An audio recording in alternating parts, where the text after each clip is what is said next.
And Ian even addressed that you can, if you get all your gear from delves initially, which you can totally do, then you get to a certain item level, which is not bad at all. And then if you decide to jump into Mythic Plus at this point, it doesn't make sense to do 2s and 3s at that point because you're like Yeah. 600 something item level. Yep. So Yeah. it would only make sense to start from 7 and 8s. And that actually happened to me. So I have a character that's almost, let's say, 6'5 or 6'10. And I have Uh-huh. 0 Rider IO score because I haven't done any dungeons so far. I've only done delves and whatever, right? Crafting gear. Yeah. And now nobody's inviting me into keys because it looks very bad on paper, right? I have no IO score. Yeah. I don't want Yep. to do 2s. At least I want to get into like 5s or 6 potentially. I know that I can do them, but nobody's gonna invite you. And we actually had a very nice comment on last week's episode. And we get a person who said delves and NPCs dungeons are what brought me back into the game. I'm not so good to play single mostly, so I get kicked a lot, and the solo content actually enticed me back. So Cool. there are people who are, I guess, enjoying delves, and they're doing them specifically like as their main type of gameplay content. But that also brings another point that I have, and that's how the dungeons, the Mythic Plus is not very puck friendly this season. And somebody in my chat in one of the streams actually mentioned this. Oh, part of the reason for that is there's many reasons, right? But one of the main reasons is the delves, because people would get into delves, they're gonna get the gear, and they're gonna jump into Mythic Plus, but they don't have the Mythic Plus experience, right? They look okay with item level. Maybe they've done a few dungeons, they got the score, so now they get invited into keys, but they have absolutely no idea what's going on there. And another point that I follow Grau a lot, but he also said the delves are not teaching you how to play the game, right? They're not teaching you dungeon mechanics. Like, it's nice to Yeah. carry a candle around, it's Sure. some kind of a Yeah. gameplay, but you're not learning a lot on how to play your class, how to react in certain situations, how to do boss mechanics in Mythic Plus. So I think that's a relatively big problem.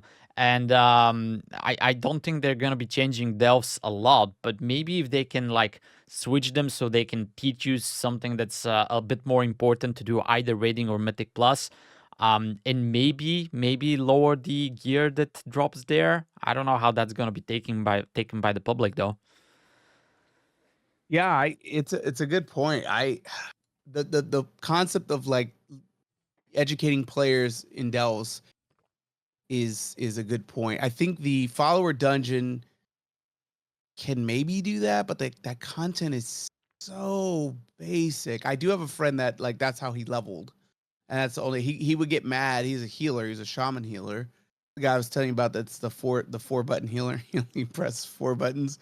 Uh he gets so mad because they just take off, and he's like, where I don't even know where to go. Like, I have nowhere to in follower dungeons, it's like they take their time, they wait for him, they Yeah. give him a mage table when it starts, and he's happy, right?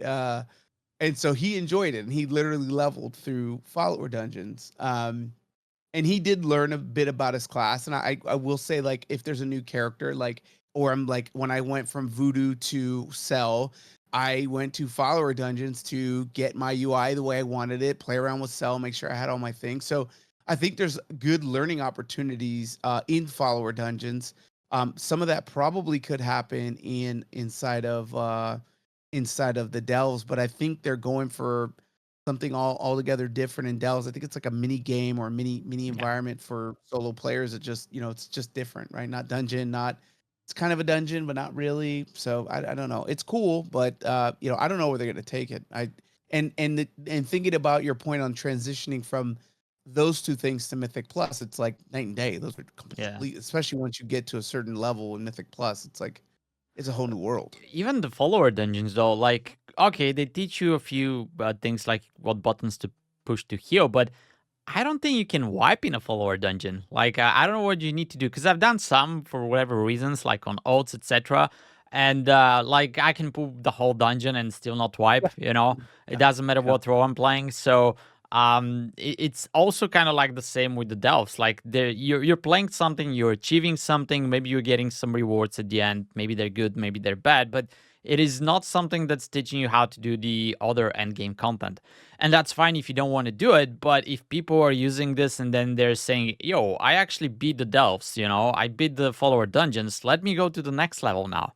And the next level is a completely different game, and you're Yeah. not prepared because they didn't Yep. teach you how to play.